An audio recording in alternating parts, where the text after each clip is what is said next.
As I sit here right now, I can't remember specific conversations.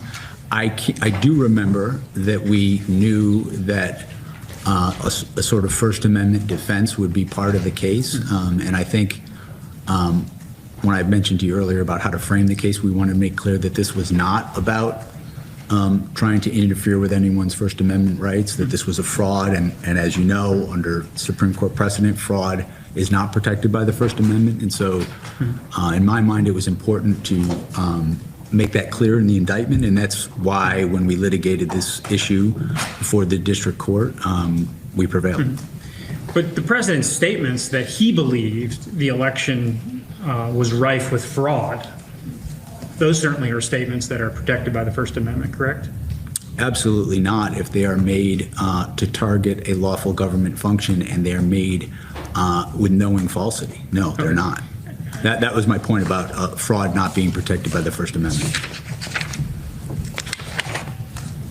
I mean, there's a long list of disputed elections. I mean, the election of 1800, 1960, year 2000, where candidates believe they were wronged by because they lost. And there's a long history of candidates speaking out about they believe there's been fraud, there's been other problems with the integrity of the election process. And I think you would agree that those types of statements are sort of at the core of the First Amendment rights of a presidential candidate, right? There is no historical analog for what President Trump did in this case.